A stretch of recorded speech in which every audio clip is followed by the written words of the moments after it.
Expansion vessels. What are they used for? What do we need them for? What can you use them for? I suppose the last answer to that question is pretty much anything you want.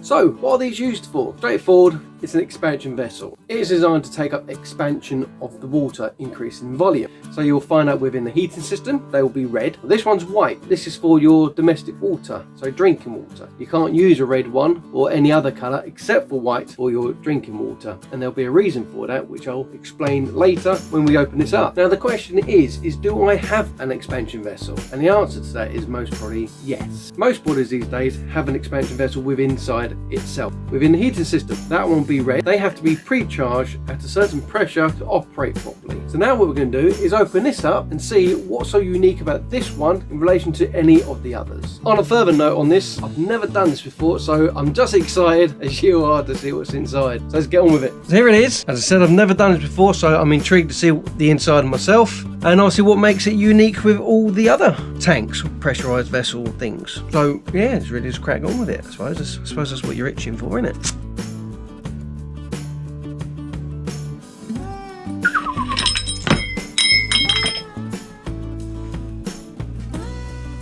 See inside there, probably stop you sticking things up there, like pipes. Get rid of that. Right, so inside here is the membrane. Can we all see that? Let me get a bit closer. See, there's a rubber membrane on this particular design. This is where your pressurized water from the hot water tank comes up and pushes back into that. Should be cold water.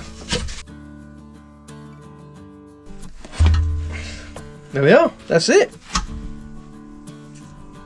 Can't even see inside there. I need a torch. We're back with a torch. Right, torch. Look inside of this. Not gonna lie to you, it's just a rusty cylinder. Here, look, try and get you in there.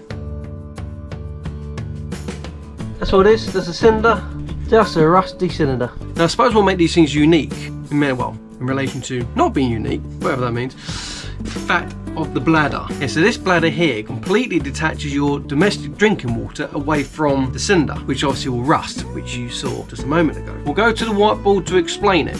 Right, so to help out with the understanding of it all, I'm going to quickly draw a sort of standard heating system sort of diagram. So bear with us, trust me, this is all educational, you'll love it. That's going to be a boiler. I'm going to symbolise that with a B. So we need a couple of radiators, 3 radiators. It's a small system admittedly, but you know, it will do just for these purposes. Not very level neither. Trust me, some of the plumbing work I've seen, that's about as good as it gets. Oh, so out of this boiler we'll have a flow and we'll have a return. Off to the rads. Now we'll get a flow. And this way, you know what, I'm going to use the pen. Hot water coming from the boiler, going into all the radiators, slowly heating up that side, which is slowly going to push all the water out of the radiators and then back through this pipe back into the boiler. For the boiler to heat up, the radiator to transfer the heat out of it. Now, so you'll have a pressure vessel inside that boiler. A bit like the one I showed you earlier, but it'll be a red one. Now, I don't know what one of those look like on the inside because I've never actually opened one. This unit will be located somewhere within the boiler. So now what you have your hot water tank, which hot water tank will be, I'm going to sort of locate it there. Within that hot water tank you'll have a coil. It'll be located down there somewhere and you'll have a flow and a return coming off the heating system. Obviously there'll be zone valves and that's another video for another time. So obviously heat that water up. Now as the water is slowly heating up, I'm going to use red to indicate hot water because it's that sort of stuff. It will need to come out of a pipe. That pipe will be located at the top and across. They're going to sound like your outlets, like your basin, baths, sinks, all that sort of jazz. But the problem is, as that water heats up, it's going to expand. And if you've got all your taps all shut off, then where's the water going to expand to? So you have your cold water coming into the bottom of this tank. That'll be going off to a combi valve and other bits and pieces. It's not a good example, but that's a combination valve. Pressure regulator, expansion release valve, and there's inline fields and that lot, but that's for another video. So as the water heats up, obviously it can't go out the top because all your taps are shut. So this thing's going to build up in pressure. I mean, it's going to build up a lot of pressure. This is why a qualified plumber's got to install one of these, because if you're Tom, Dick and Harry who thinks, oh, I've done a bit of plumbing before, I'll do it. They do it wrong. They don't put the right safety features in place. This thing will go bang and flatten at least 3 houses that's attached to. So pretty dangerous. So this thing builds up in pressure, so we need somewhere for this pressure to go to, and that's where our expansion vessel will come into play, which will be attached to the cold water pipe. Now obviously that vessel there, so you may be asking, why is the pressure vessel attached to the cold? Pressure vessel was attached to the hot pipe, then obviously the hot water will go into that pressure vessel and it will corrode and weaken the rubber membrane a lot quicker than quite simply if it's on the cold side. So that's why we put them on the cold side, because the cold doesn't corrode the rubber seals. So that's pretty much just the fundamentals of it all. There's a little bit more to it than that, but nonetheless, the expansion vessel goes on the cold side. When this thing heats up, it forces the water back down through the cold water pipe and expands in the pressure vessel. That is pretty much the fundamental of what it does. So now you're thinking, if inside the pressure vessel there is a membrane, obviously a rubber membrane, could I not repair that like with a punch repair kit? As a professional, I'll say for health and safety reasons, no. In relation to health and safety reasons, well, I can't really see any real major health and safety reasons with it. Worst case scenario is you don't repair the job properly enough, it still leaks air out of it, and therefore the pressure builds up and then discharges it through the safety feature. So yeah, if you're capable enough, take it apart and repair it. As a professional, I would rather replace it. Reason being for that is what I'm going to show you on the next stage, where I'm going to open it up and then we'll see why it's always best to replace.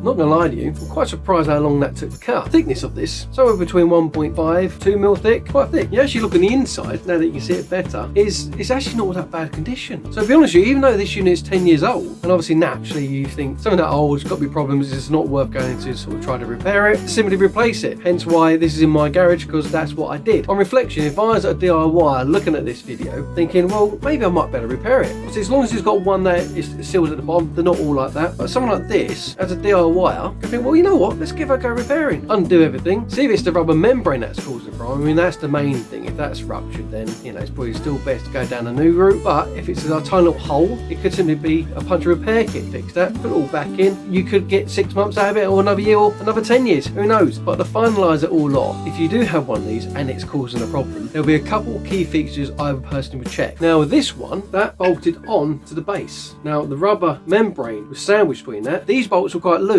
so that could have caused the problem which you're experiencing, obviously the air leaking out. The other issue could be is this. Now this was actually loose. Now if I undone that back nut, which I will do now, there we are. There's a little tiny rubber seal. Now, if that backing nut itself is loose, then obviously, again, you could be leaking air through that. Obviously, this valve as well, sometimes I've known them, even new ones, have a little bit of dirt in. So just push that down, purge the air out of it. Don't forget the top and backup rebar, and that should rectify that. Obviously, the main one is naturally the membrane, which is this. Now, yeah, you can, obviously, if it's got a tiny little hole in it, use a punch repair kit. That may get you out of trouble. Bear in mind, there'll be water pushed into there. So obviously, make sure it is a decent repair. But if you can repair it, then good luck to you. I personally wouldn't. I personally would actually just put a new unit in. So I hope that you find that video helpful. If you do, give it a thumbs up, smash that subscribe button if you want to get some more of my interesting videos of how stuff works. See you next video.